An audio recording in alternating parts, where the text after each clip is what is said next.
Stewart left The Daily Show last summer. Much of the presidential campaign went on without his unique and satirical point of view. We met with Stewart yesterday to discuss a new book about the more than 16 years he spent at the Comedy Central program. He was quick to give his post-election analysis. We just went through an election. What? Yes. Yeah. Your reaction to this election? Surprise? Surprise. Fear? It all ties together. Well, fear, you know, here's what I would honestly say. I don't believe we are a fundamentally different country today than we were 2 weeks ago. The same country with all its grace and flaws and volatility and insecurity and strength and resilience exists today as existed 2 weeks ago. The same country that elected Donald Trump, elected Barack Obama. I feel badly for the people for whom this election will mean more uncertainty and insecurity. But I also feel like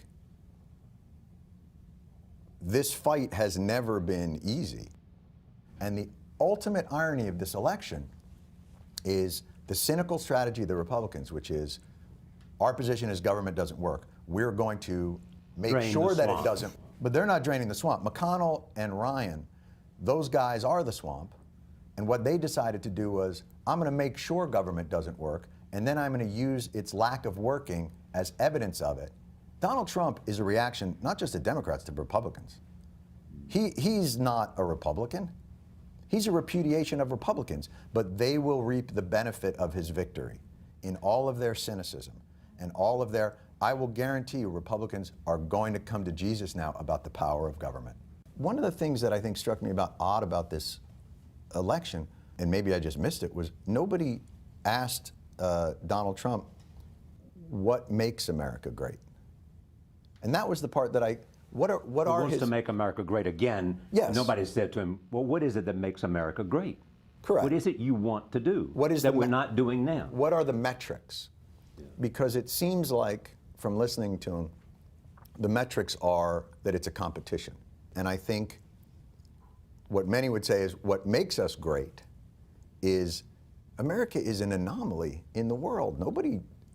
There are a lot of people, and I think his candidacy has animated that thought that a multi-ethnic democracy, a multicultural democracy, is impossible. And that is what America, by its founding and constitutionally, is. Like every other it's state, becoming more and more, correct, year by year. Correct. But do you think it's healthy that we have this now, that in fact this battle, this real sense of finding out who we are? Yes, but I also and whether we have gone off track in some way. Absolutely. You know, I would rather have this conversation openly and honestly than in dog whistles. You know, somebody was saying, there might be an anti-Semite that's working in the White House. And I was like, have you listened to the Nixon tapes? Like, forget about advising the president, the president. Like, have you read LBJ? Do you know our history? You know, this is, and we also have to caution ourselves to the complexity of that history. I thought Donald Trump disqualified himself at numerous points. But there is now this idea that anyone who voted for him has to be defined by the worst of his rhetoric. Like, there are guys in my neighborhood that I love, that I respect, that I think have incredible qualities, who are not afraid of Mexicans and not afraid of Muslims and not afraid of blacks. They're afraid of their insurance premiums. In the liberal community, you hate this idea of creating people as a monolith. Don't look at Muslims as a monolith. They are the individuals, and it would be ignorance. But everybody who voted for Trump is a monolith, is a racist. That hypocrisy is also real in our country. And so this is the fight that we wage against ourselves and each other, because America is not natural. Natural is tribal. We're fighting against thousands of years of human behavior and history to create something that no one's ever, that's what's exceptional about America, and that's what's, like, this ain't easy. It's an incredible thing. Incredible thing. It's so nice to hear from him, Charlie, about this. He's very reflective about the country and the election. Does not miss being at Comedy Central, but has a lot to say, and you know how much his voice was missed when you heard him. Yeah.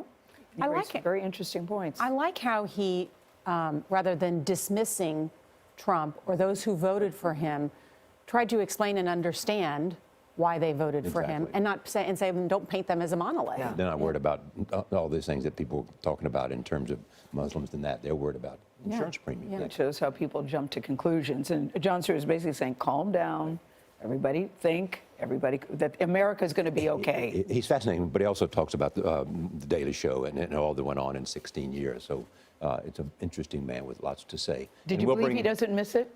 Did you I believe do it? believe. Yeah. I mean, I believe he's moved to another stage in Yep, his life. I do too. We will bring you more of our conversation with Jon Stewart and author Chris Smith next week. Their new book reveals the behind-the-scenes history of The Daily Show with Jon Stewart at the helm.